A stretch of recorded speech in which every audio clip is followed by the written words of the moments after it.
Welcome, everyone, as you're coming in. My name's David Swanson. I'm campaign coordinator at Roots Action Education Fund. Uh, we have a monthly book club on the first Wednesday evening of every month, and we introduce the author. I ask some questions, and you put your questions into the chat, and we ask the author those questions, and we record this, and the video is sent to you and made available to everyone. We are very fortunate this month to be discussing this wonderful book. I don't need to hold it up because our guest has it in his background, but it is called "We're Coming for You and Your Rotten System: How Socialists Beat Amazon and Upended Big City Politics." The author, Jonathan Rosenblum, has caused trouble for the rich and powerful for over 40 years. He's helped workers throughout North America to organize, bargain, and strike in a wide range of industries: warehousing and logistics, higher education, healthcare, and public service. A member of the National Writers Union and veteran newspaper reporter, he's published dozens of articles about organizing and is the author of Beyond $15: Immigrant Workers, Faith Activists, and the Revival of the Labor Movement, on his experience leading the first Fight for 15 campaign in SeaTac, Washington. During Kshama Sawant's decade on the Seattle City Council, he worked on her council staff as an election campaigner. Jonathan Rosenblum, welcome to the book club. Thanks for having me. Really appreciate what you do at Roots Action, and happy to be here tonight. And hello to everybody who's in the webinar. Well, I have a lot of questions. Very, very inspiring book, and I'm hoping that others will be putting lots of questions into the chat. But why don't you give us a quick overview of why the book? What's the message? What happened in this period of 2013 to 23 or so in Seattle, Washington? Yeah. Um, yeah, thanks very much, David. And yeah, I see the comment here. I can hear Shama's voice in the book's title. That was actually from a speech that she gave when we won the tax on Amazon to build affordable housing. Today, many of us, and I'm sure you as well, are asking basic questions about in this period of crisis that we're in, with wars abroad and ICE at home and economic crises that so many working people are facing, while the billionaires make mind-boggling wealth. Um, how do we, as working people, how does the left rebuild political power? Um, and for many of us, it really has to begin where we're at in our communities, at the municipal level. And I wrote the book, We're Coming for You and Your Rotten System, because it tells the story of how we actually practiced revolutionary socialist politics over the course of a decade in Seattle, Washington, a mid-sized city in the United States, but home to major corporations: Boeing, Microsoft, Starbucks, Amazon, and more. And this was really a clash between a working class movement and these big business interests and their political servants. And so there were some really important tests that came out of it, really important victories. But there were three principles that I lift up in the book, David, and I just want to describe them just to set the table for this discussion. Yeah, please. We did not go into office thinking, well, let's just try to reform things and make things a little bit better, take the edges off of brutal 21st century capitalism. We went in and said, we are going to fight for transformative policies. We're going to fight for reform, certainly, but we're going to do it in a way that builds movements and that recognizes what we're up against. There were three principles that we practiced, and I call it in the book Three Principles of Marxist Political Struggle or Insurgent Struggle. The first one is recognizing that what we were engaged with was not a policy debate, but was a class struggle. That means that we had some interests, and the interests of big business and their political servants were opposed to those interests, and that they would therefore fight us, even, to the death, I would say. we had to recognize that when we went into city government, that the government itself is set up, the rules of how legislation is drafted, the procedures of how city council meetings are run, all those are designed by capitalists committed to uphold the existing economic and social system. So in order to make change, we actually had to break the rules, and I'll describe those in as we get on in this hour. So we first understood this was a struggle. This was not simply fighting for a little bit more housing, but fighting around the demand that housing should be a human right. The second um, principle of this Marxist insurgent struggle was putting forward bold, transformative demands that connected to a broader vision of a socialist future. So not just demanding more affordable housing in the Seattle budget, but also demanding it and at the same time saying, but we cannot count on private business, the landlords, to build this housing. It has to be publicly owned and controlled and democratically operated by the people who live there. And then the third principle of Marxist insurgent struggle that we practiced was movement democracy.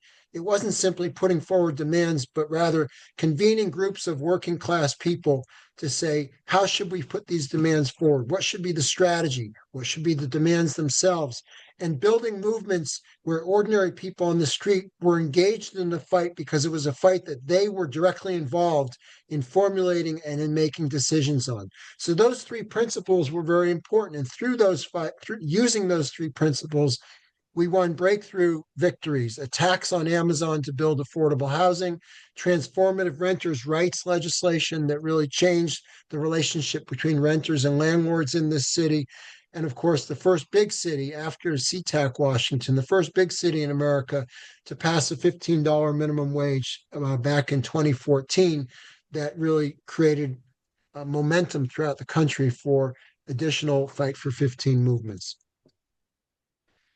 Yeah, it's a long list of successes, of victories. I mean, I think that's what's most different about this book is it's a success story. The $15 wage, the ban on evictions, the limit on rent increases, the renters' rights protections, the low income public housing, and protecting a senior center and a post office, and funding LGBTQ services and youth mental health services, and banning brutal police tactics like chokeholds, and of course the tax on Amazon, not just taxing them but putting the money to good use, to affordable housing, to green energy.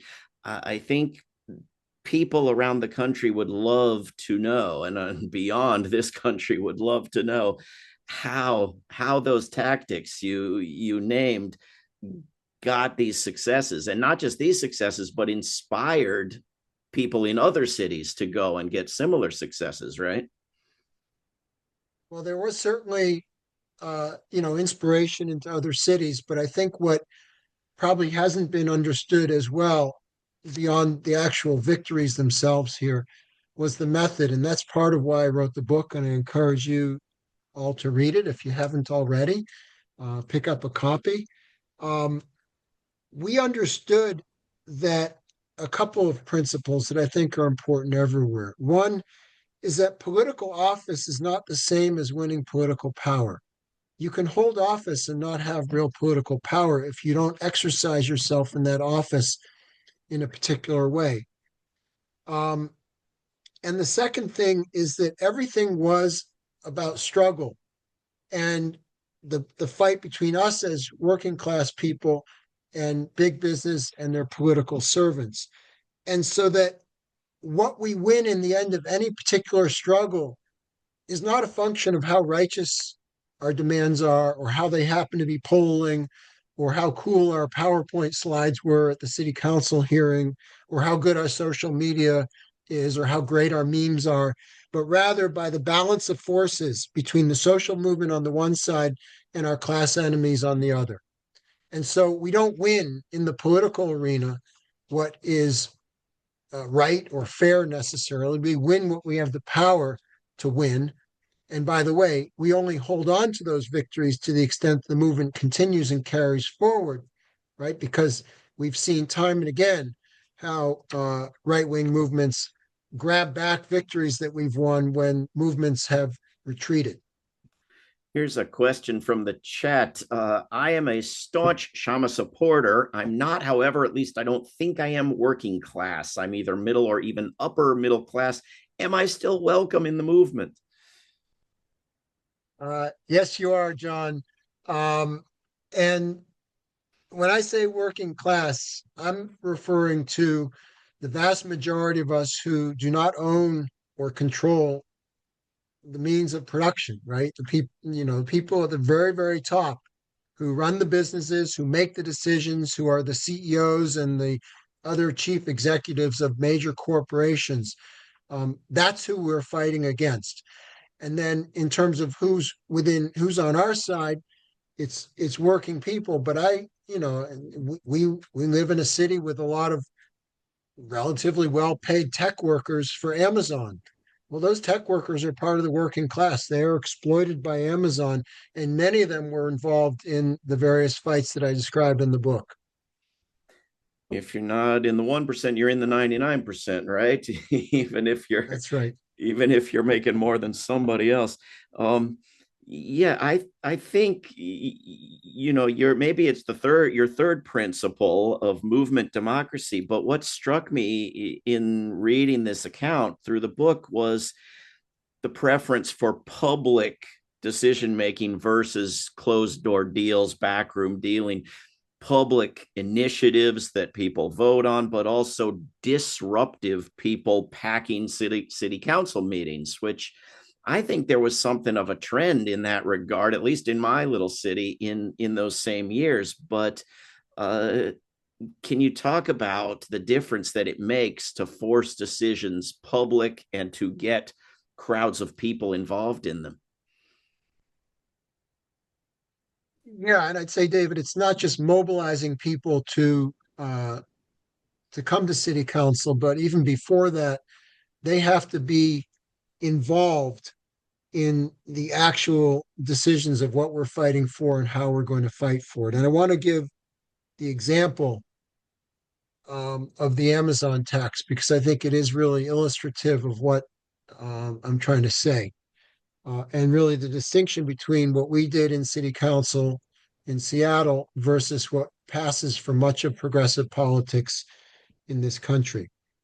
The first time the issue of the Amazon tax came up was in late 2017, early 2018. And what happened is there was a growing housing crisis in the affordable housing crisis in the city. And the Democrats ended up putting forward a proposal for a very modest tax. But they did it by coming up, they had a task force that worked, they had a public forum, but it was largely a private affair of putting together a proposal. It was a decent, solid policy proposal. But then the mayor said that's too much money, and they whittled it down to $48 million in taxing big business for affordable housing. And 48 million doesn't go very far when you're talking about housing construction. And immediately, right after that bill passed, and we supported it, of course, but we thought that it was too little and it was not done properly.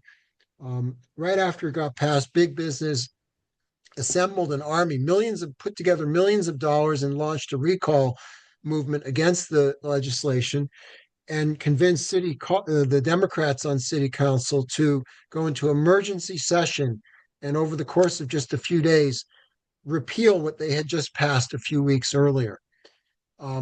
That is an example of well-meaning progressives moving forward with a good policy, but having no idea of the class nature of our struggle. No idea that they were going to ignite the animosity of big business, or maybe they thought they would, but somehow they would elude it.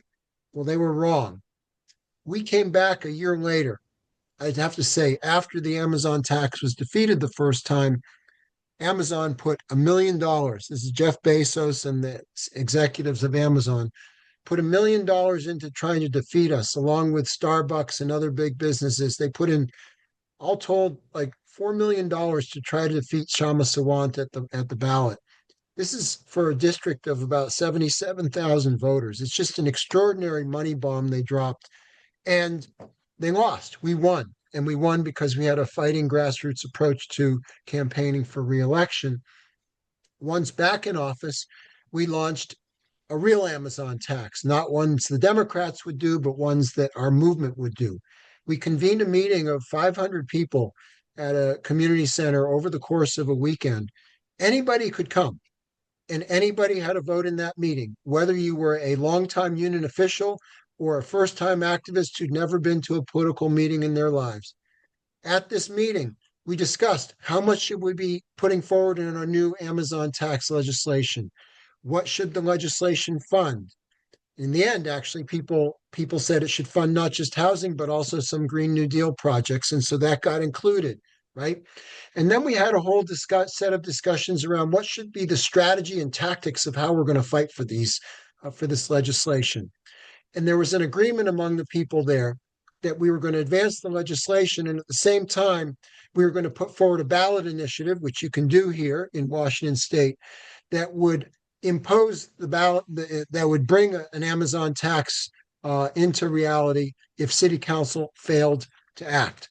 So we had that as a cudgel to force City Council to act. Now, at the end of the conference, everybody got one vote on the legislation and on the strategy. It was grassroots democracy in action. And people left the community hall that day. And I have to say, there were multiple meetings. And then once COVID happened, because this was 2020, we went online. Everyone who came to these meetings had one vote. And that is how the Amazon tax movement made decisions as we move forward. And then 5 months later, which is a whole nother story, we won the Amazon tax in City Council. And we won it because the Democrats realized we had gotten enough signatures to put the issue on the ballot. And if they didn't move legislation, we were going to impose it on them through the voters. The Amazon tax bill that we ended up winning was 4.5 times the amount that the Democrats tried to pass 2 years prior and failed to do. So it's an example, a very poignant example, I think, of what you can accomplish when you build a movement and when you have a fighting approach and when you have movement democracy. One of the downsides in some parts of this country with ballot initiatives is the amount of money that can be dumped into the wrong side of them. But when Amazon put all these millions into defeating Kshama Sawant, you managed to make that counterproductive. I think the big story was Amazon outrageously dumps ridiculous amount of money into local race to buy its interests, and it backfired on them, right? That's right. Up until the Amazon's money bomb in the race, which came just like a week or two before ballots went out. We're an all mail ballot state, so people get their ballots in mid-October and then they vote up until the second Tuesday of November, the first Tuesday of November. The money bomb came out in, I think, early October, and it completely shifted the debate from up until then. The media were attacking Kshama and saying she had, the wrong priorities. She was out of touch with the voters. And all of a sudden, the debate was, why is Amazon trying to buy our city council? Right. And people reacted to that. But I have to say, it was not simply a ham-handed blunder by the company that created that change in the whole electoral debate. It was the fact that for months leading up to that, election campaign staff and volunteers for Kshama's reelection had been knocking on the doors of working class households throughout the entire district, talking to people about the influence that Amazon had, asking them what they thought about it, and getting people committed to fight back. And so there was this whole, you could call it sort of, the electorate was inoculated. They understood what Amazon was about. And then when the $1 million money bomb hit, it was proof positive that, in fact, everything that we've been talking about on the doors was exactly right. And I think people need to recognize too, David, that in our city where Amazon employs 40, 50,000 workers, right? It has had the arrival of Amazon in the city and then its explosive growth combined with the lack of investment in affordable housing, has meant that people have been pushed out of affordable housing communities. And in particular, the historic African American community in the Central District of Seattle went from almost 70% African American before Amazon existed to today less than 15%. And this is not the fault of the high paid tech workers who come to Seattle to work, right? This is because they arrive and there's not a lot of choices for them. And in the meantime, developers have come in and they've bought up entire blocks of the Central District. They've raised houses that were owned by single family Black homeowners, perhaps the first homeowner in their family's history, right? They've pushed out these homeowners and they've built very high, stylish luxury condominiums, very expensive apartments. And these are the homes that people are left to live in. And meanwhile, working class people of more moderate means are pushed out into the suburbs and the exurbs. And so when people saw Amazon coming in with $1 million to fight Shama Sawant, they saw it as an attack, not just on our socialist office, but as an effort to extend the gentrification that they'd been experiencing very painfully in their lives. Yeah, very immediate for many people. There are a lot of things that are very different about Shama Sawant when you read about her work as a city council member compared to almost all city council members. And one is her very great willingness to challenge her fellow city council members, which we are very often told is not strategic. We're told every day by Chuck Schumer and Jeffries that you must be amicable and get along with everyone in the Congress, or it's not strategic and you're not getting anything done and so forth. And yet she's able to get a lot done while having not the smoothest relationships, let's say, with fellow city council members. Can you talk about how that went? Well, I'd have a couple of things to sort of reflect on that. It's a great point and a great question, David. Um, the city council in Seattle, the council offices are all on the second floor of City Hall, and it's a nice municipal building, nice offices and equipment and so on. And there are 9 offices, one for each of the city council members, and every other office was sort of this tidy, 2-room suite with plaques on the wall and artwork and plants and people, having meetings quietly and so on. And very pleasant. And our office was completely different. It was really, by comparison, it was bedlam. Although I have to say, it was just really a joyful and messy organizing center. We had activists coming and going at all hours of the day and evening. Um, there was, we were organizing rallies out of that. There'd be megaphones and, phone bank scripts and so on. And, and it was an organizing center. And the other council members who were all Democrats, it was essentially a Democratic Party monopoly until we got elected, um, didn't really appreciate what we were doing with our office and how it was different. On a personal level, Shama's very pleasant to be with anybody, including the Democrats on the city council. We were quite pleasant, but we were also very clear that these Democrats were playing the role of upholding an order that was fundamentally unjust, that under Democratic political monopoly in Seattle, and we see it, by the way, in the political duopoly at the national level, the crisis for working people has only increased over the last several decades. Housing prices go up and there's not enough relief. Food prices go up. Public transit benefits go down, right? Childcare, less accessible. Things like reproductive rights, being taken away.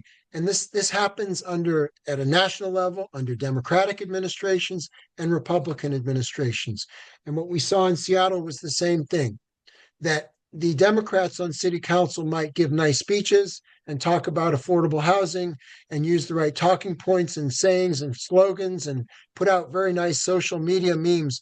But at the end of the day, they were there to defend the interests of the big business, that really was responsible for them being in office. And we saw that time and again, from the Fight for 15 through renters' rights legislation and the Amazon tax. And so we understood these people are serving the interests of our political enemies. So while we'll be friendly with them, absolutely, we won't forget whose interests they represent. And I just want to, if I may, David, just take this to the national level Yeah. and compare. For instance, in 2018, a lot of us were excited, including I'm sure many of you, when AOC was first elected to Congress. And I was especially excited, and I know some of you were too, when she joined the Sunrise Movement in an occupation of Nancy Pelosi's office, demanding action on the Green New Deal. And a lot of us hoped for at the time that this would herald a new political approach in Congress, at least by this young Democratic Socialist Congresswoman. And unfortunately, very quickly, she pivoted into more of an insider political arrangement. Within a year, she was referring to Nancy Pelosi as her mama bear, and even criticized some of the activists outside of Congress for being too conflict based in their approach. And so, and meanwhile, what happened to the Green New Deal legislation? Did it get a vote? No. Did it ever get into a hearing? No, it died in the speaker's dungeon. And we would say that's because AOC abandoned a combative approach, gave up the notion that there was a conflict between what she was representing and the political establishment of the Democrats. And when she gave that up, she really, I think, betrayed the movement in a serious way. So we may like what she did in the beginning, but we also have to recognize that what she's done since then has not gotten us anywhere on the Green New Deal. Very, very true. I'm interested. You bring up how Kshama Sawant used her city council office as an activist organizing center, organizing rallies and so forth. And you talk about the comparison to the national level. At the national level, when unions will go to the Democratic leaders on Capitol Hill and say, what should we have a rally about? What should we demand of you? And they say, oh, well, have a rally for health care, but ban anyone with anything that says single payer health care because we don't want you demanding that. And then everybody goes out and demands what they've been instructed to demand, the public option, and then they kill the public option too. I have a very mixed reaction to this notion of an elected official being the organizer of the public demand of the elected officials. It seems to invert the process. But when you have somebody who is themselves an activist and is listening to people as well as organizing them, it's very different. But can you see why I see pluses and dangers to this model? Well, when Kshama was first elected, she said, I'm going to be the shop steward for the working class in this city and beyond. And I think that's the way she conducted herself in office, accountable to working class people and communities. I can tell you when I was working inside the council office as a community organizer, how many times a question would come up about how do we want to deal with this piece of legislation or that idea. And she would say, well, let's convene a meeting of people in the community. We need to go out and talk to folks. We need to find out what people are thinking. And that was true whether we were dealing with renters' rights or whether or not to approve the police union budget or any number of other issues. There was a constant interchange between the office and members of the community. Yeah. Very, very different from what we get at the national level. Let me go to some questions from the chat. One is, when AI, if this happens, soon replaces human workers, including many Amazon workers in the Seattle area, how do you think it will affect the work you're doing there in Seattle?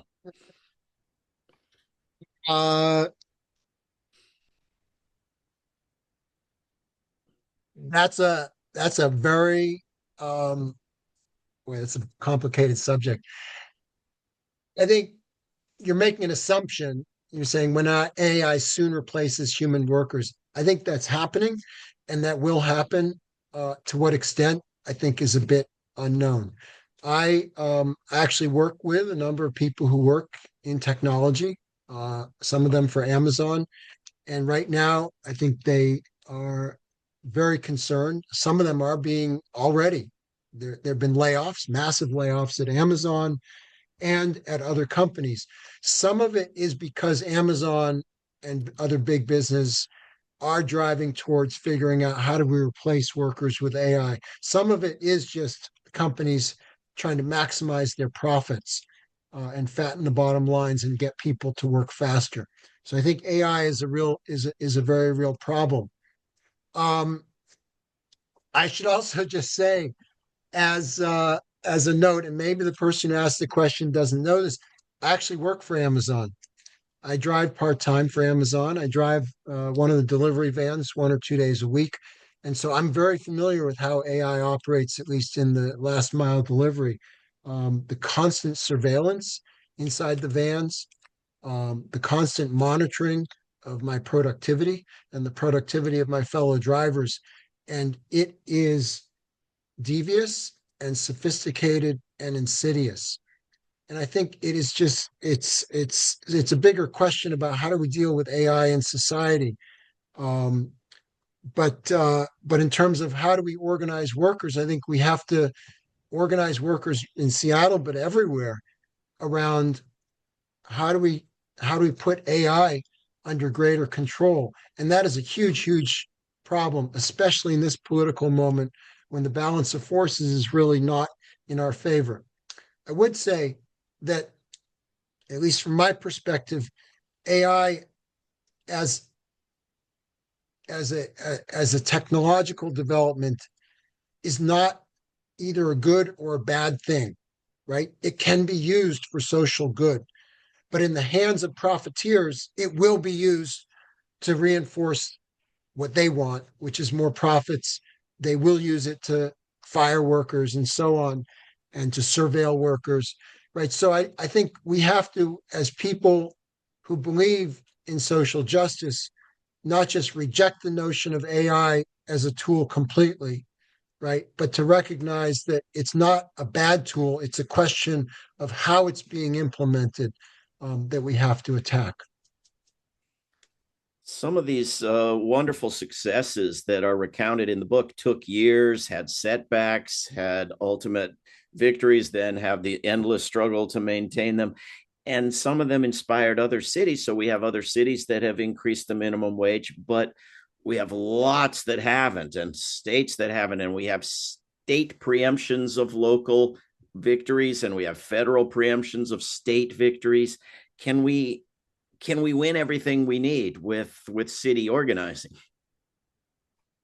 Well, as I said, everything that we win is a subject to the balance of forces. And you can look in any fight, whether at a national or local level, and look at it and assess it in terms of what were the forces arrayed in favor of the movement and what were the forces against, and look at the outcome.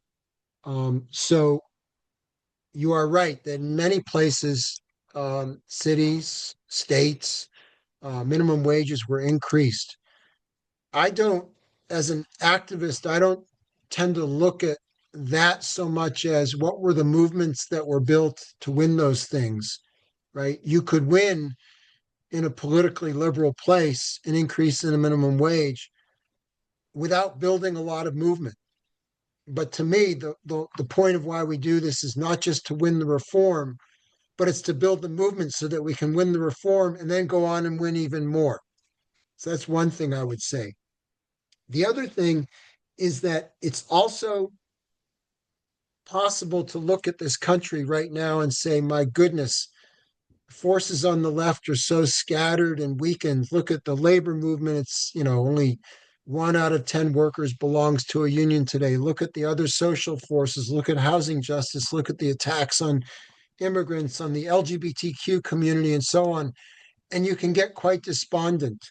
And then you have to look to places like Minneapolis and say that look at what they did there. And it didn't come out of nowhere, right? It came that they were able to successfully push back against ICE. And their fight's not over, of course. They are still fighting ICE every day.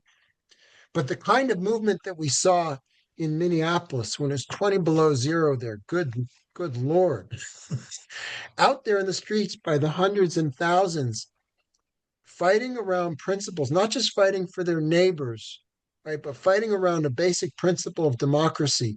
That was inspiring. And then you go and talk to people who are there. And if there's anybody here from Minneapolis, I'd love to hear what your observations were. But what my friends have told me who are in Minneapolis is actually a lot of the neighborhood organizing came about because a lot of us were involved in supporting the teachers union in their contract fight last year, right? And so you see that the work of one fight where you might have made some marginal gain and you think that was not a huge victory or whatever, because you've done the organizing, then when a real crisis hits, you have the relationships and the structure, right, and the political foundation to go ahead and take on that behemoth. And that's what folks in Minneapolis did. So I would just say to folks here that just because we think that it's an uphill battle to win a $15 minimum wage nationally, or we're on the defensive in so many other arenas, we have to remember that the fights we're having today and the work that we're doing today may not produce the results today, but then you see what happens when there's a crisis. And if we've done the work that we should have been doing over the last several years and we've been doing it properly, then when a crisis moment hits, we'll rise to the occasion as our siblings in Minneapolis and elsewhere have done.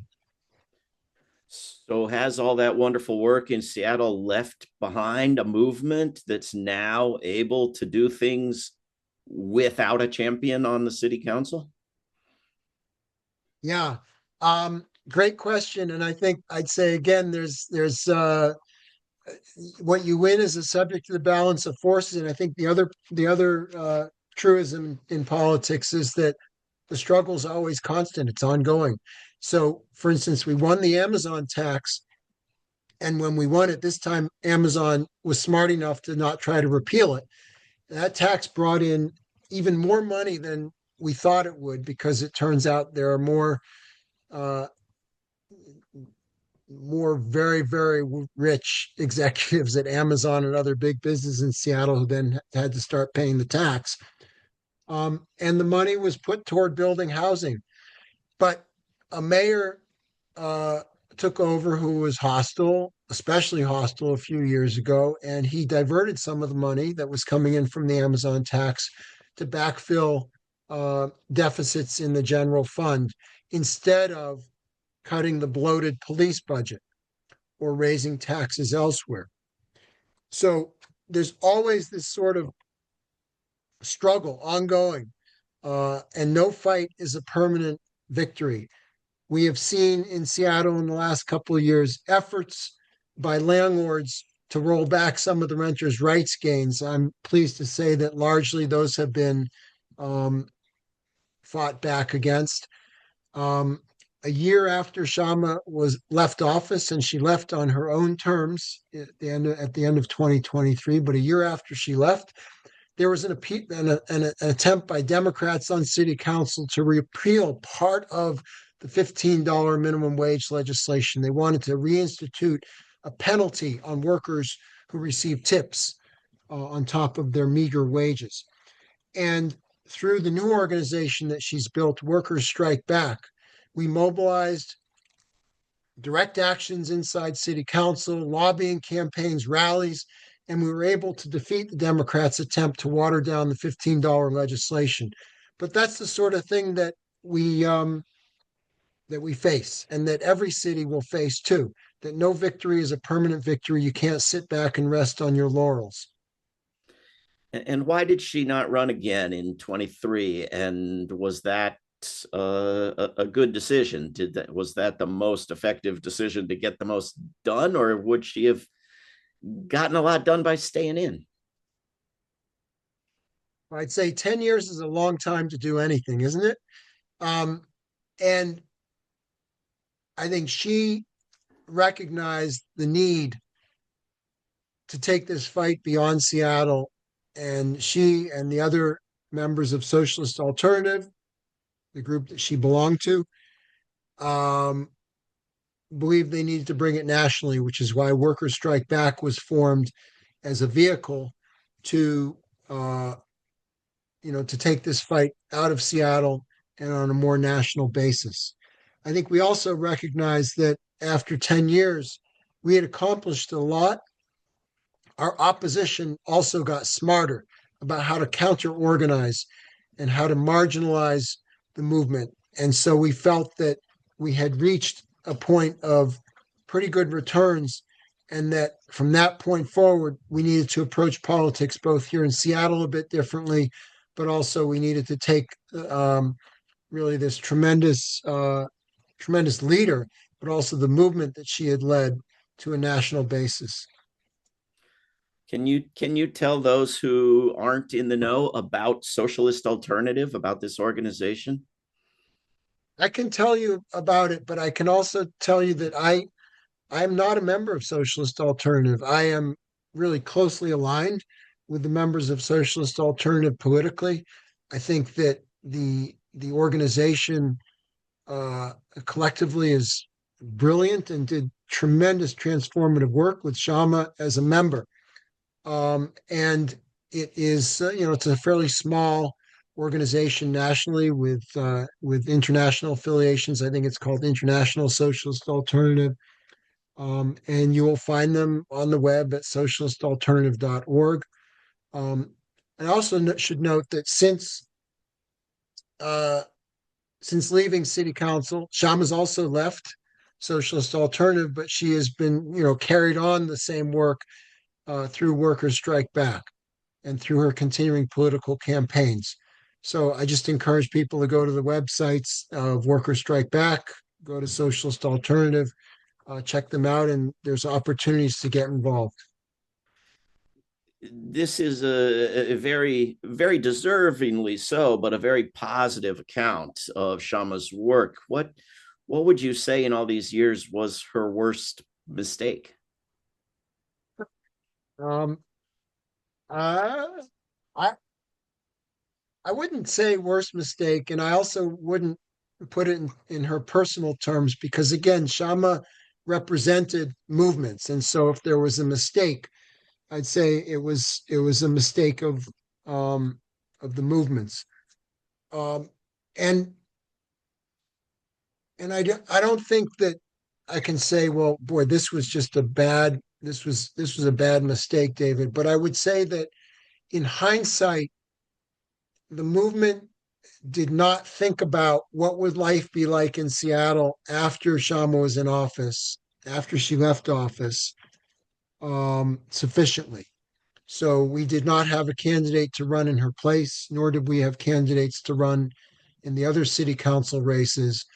And while a lot of the grassroots movements that her being in office helped to spawn and also strengthen carry on, there wasn't sufficient thought put in about what is the electoral intervention going to be at the municipal level. Yeah. And Um, I count myself among those who didn't give it sufficient weight. when I, there are a lot of groups who say, as you say often in this book, we're not for reform, we're against reform, but in some cases, what they mean is we're for the violent overthrow of the entire government and starting over from scratch. And whereas all of these wonderful victories on minimum wage, on housing, on renters' rights, etc., by some definitions would actually be wonderful, fantastic reforms. And not the revolution, but actually positive steps in the right direction. And I think what I gather after finishing the book is that what you mean by this language is more about the process of how you do it, about these principles that you gave us at the start of the hour, about the types of demands and the movement and the tactics to get these reforms. Am I getting it right? That's right. So again, everything that we fight for in the political arena is a reform, right? By nature of how you know what we're fighting for. Legislation is by definition a reform. For people who have been involved in unions, we negotiate union contracts against the employers, right? A union contract is simply a codification of a level of exploitation of us and our labor. We're trying to minimize the exploitation. We're trying to lessen it, but it is a codification of that exploitation. Is it bad to have union contracts? Of course not. What's important is not just what we win, but it is how we win it and how people grow in terms of their political understanding of how to move in the world through the fight. So, again, if we could simply win 15 and get it done without anyone coming to city council meetings, that would be pretty meaningless because it would not grow the movement. It would not expose people to the contradictions within the political system. It would not show them who we're fighting against and why they're opposed, why the CEOs are opposed to us. It wouldn't build their consciousness about what kind of how we have to build organization at the grassroots level in order to build a different kind of society. And you started off your question by, posing this sort of, extreme example of why don't we just have violent overthrow of the government? The fact is that we don't build movements that way. We build movements by being in touch with what working people need. And the rent is due next month, and we have bills to pay, and people have to make practical decisions about how to navigate in this world. And so we have to start from that standpoint and say, this is where you're at. This is what the needs are of the community and of the individuals in the community. And let's figure out how we fight for more. And in the process of fighting for more, demonstrate to you about why we actually need to fight not just for more, but we actually need to fight to transform the system. So I want to give you just one example on that. When we won Sure. the Amazon tax, Shama gave this great speech in city council, and it was on Zoom because it was during COVID. So it's a little bit odd. She's not standing up at a rostrum, pounding her fist, but it was a great speech. And she said, I want to address Jeff Bezos. And this is where she said, don't you dare try to come after us and repeal this, because we're not just fighting for more housing. Yes, we're fighting for more housing, but we are coming for you and your rotten system, your rotten sexist, racist, homophobic, xenophobic system of capitalism. And she went on to talk about how we can't just build more affordable housing and say that's good. We have to take housing out of the control of the private profiteers and make it a human right. And that is what we're aiming for. And this Amazon tax is merely a step on the pathway toward that destination. But we are not letting go of our sight of that end point that we're fighting for.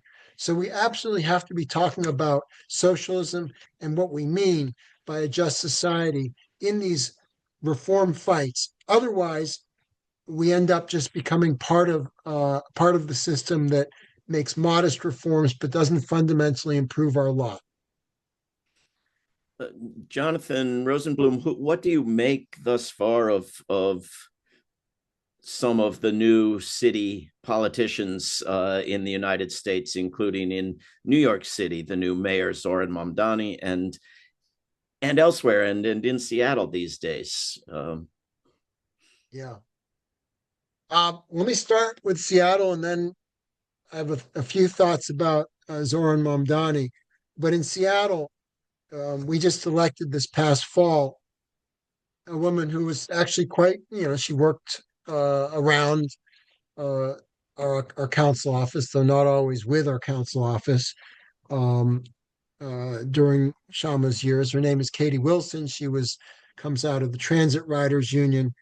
And as Mamdani was gaining traction in New York after the primary, Katie Wilson here in Seattle was asked, "Are you a socialist?" And she said, "Well, I guess I am." And She and guesses.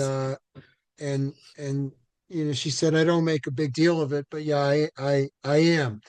Although I have to say, the Democratic Socialists of America here declined to endorse her because when they interviewed her, she refused to do basic things like um, answer unequivocally, are you for rent control? Are you against sweeping people who are homeless off the streets? and other basic policy questions. So here's a progressive who's been elected, who calls herself a socialist. Just this past week, we hear out of the mayor's office they're considering across the board cuts in all departments in order to balance the city budget. So this is not what a true socialist policymaker looks like. This is what you do if you're part of the Democratic Party establishment. She is managing austerity.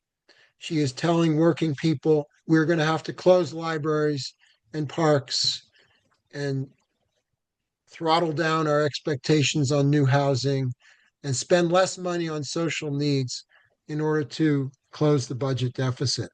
And so it's not surprising, but it is disappointing to see that sort of thing.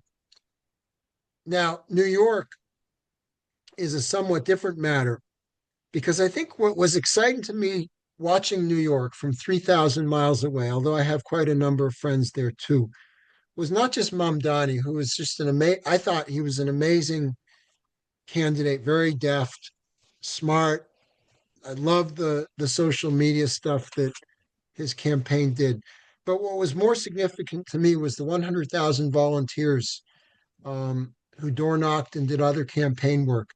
And they came out because they're facing a housing crisis, they're facing a crisis of affordability in the city. And he was their best shot at articulating those needs and demands in the political arena. But as I said before, winning political office is not the same as winning political power. And we've seen just in the first few months of the Mamdani administration that he's using the office not disrupt the political system, not to bring the movement um, into political change, but rather to govern as a left of center mayor, which is a darn sight better than what we've had in New York in recent years. And the political establishment, recognizing his backing, will make concessions to him during this period. I'm talking about everyone from the White House down to the governor's office in Albany and city council in New York. They will make concessions because that is how the political establishment manages conflict. When the pressure gets too high, they will concede in certain areas as long as they maintain overall control. But at the same time, they're making concessions. You see this co-optation where the governor of New York, for instance, gets Mamdani to agree to expand childcare as he promised to do because the movement was demanding it, but to do it without taxing the rich. That money comes from somewhere else then. That means something else is going to go without funding. And so we have to recognize that Mamdani, as good as he is, has made a decision to become part of the political establishment. And we can applaud the things that he's able to accomplish, but we have to recognize ultimately that whether New Yorkers win affordability or not depends more on what happens with those 100,000 people in the long run. How do they mobilize and organize in the months and years ahead, more so than what one person in City Hall does. And what would your advice be to someone like Mamdani? Do you think he would get further if he was more confrontational with the governor, if he was still organizing the way he was organizing during the campaign? What would you recommend?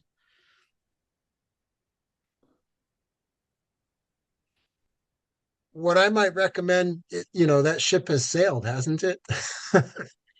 um, I I would I would spend my time talking with the 100,000 activists, and I would want to learn more about how are you organizing and how are you thinking about fighting back. So I want to give you an example. One of the fights in New York City is against the Pinnacle properties, big landlord that's in bankruptcy, and Mamdani has done quite a bit of work with the Pinnacle tenants in the first few months of his administration. Um, but those properties are going to be turned over to some other profiteering landlord ultimately, and these tenants are going to have ramshackle apartments with deferred maintenance and a lot of problems. I do wonder, and I'm not close enough to the situation, but I do wonder what would have happened differently had a more aggressive policy coming out from the mayor's office, would that have made a difference? If Mamdani had been organizing demonstrations and rallies and taking on Pinnacle in a different way. I can't tell you definitively what could have been done differently, but there are people in New York who might have ideas.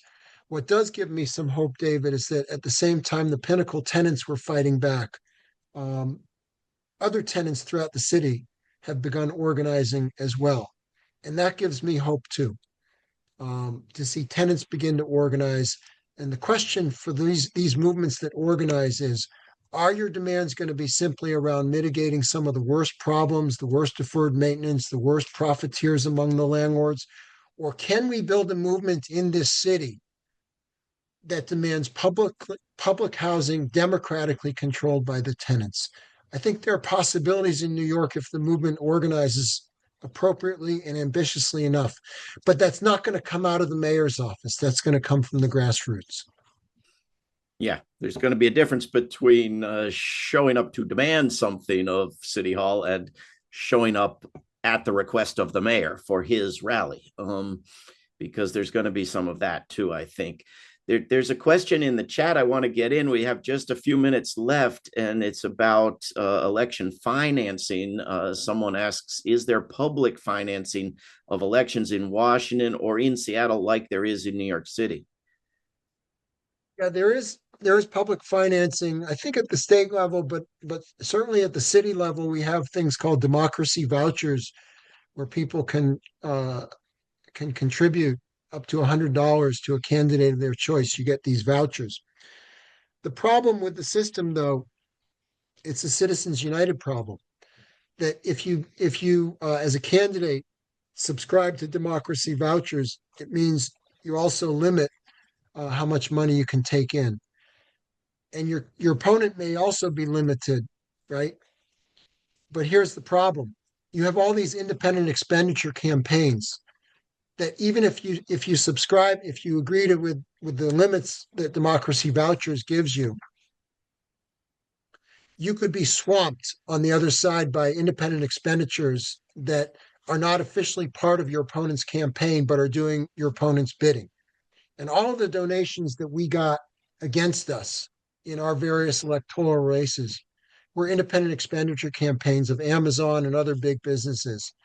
And so public financing is a great idea, but I'd say that as long as we have Citizens United, it's going to be limited in its application. Tragically, I suspect that's right. Jonathan, we're running out of time, a minute or two here. If you have closing words of wisdom for us, what should people be doing in cities and towns across this country that you know because of what the people of Seattle have done? Well, I'd say first of all, you could go to my website, find out more about me. That's I just put it in the chat. Much, much, much more importantly, get involved wherever you are, whatever the fight happens to be. In our community and in many communities around the country, I know people are organizing against ICE, defending marginalized communities, especially. That's important. Um, Great opportunity to meet neighbors and also get involved in something that is so important. I know there's a No Kings rally coming up at the end of March. I encourage people to bring their demands. Let's not let Democratic Party gatekeepers tell us what we can and can't have on picket signs there and what we can and can't talk about behind the microphone. We have demands. We need to end the genocide in Gaza. We need to tax the rich. We need national rent control. We need a national minimum wage that can actually allow people to live with basic dignity. We need an end to the war that's been instigated by the Trump administration and by the state of Israel. We need so much. But wherever you are in your community, do what you can, get involved, fight back, because that's the only way we build a movement that in the long run is going to build a different kind of society. And the No Kings website doesn't mention the existence of wars or militaries, so maybe send them a little note and ask them to add that in there. We've been talking about this wonderful book. If you haven't read it and haven't been asking questions based on it, I hope you're going to go get it now. It's called "We're Coming for You and Your Rotten System: How Socialists Beat Amazon and Upended Big City Politics" by our guest Jonathan Rosenblum. Jonathan, thanks for writing the book, and thanks for coming on the Roots Action Education Fund Book Club. Great to be with all of you tonight. I just put in the chat a link to my book. Please buy it. You can buy it on Amazon, but really, please don't do that. Get it Don't do that. directly from Or Books. Thanks, And thanks everybody. again. And thank you to Roots Action Network. Really appreciate all the work that you do. And thank you for having me on this hour. Our pleasure. Thanks, everyone. Good night.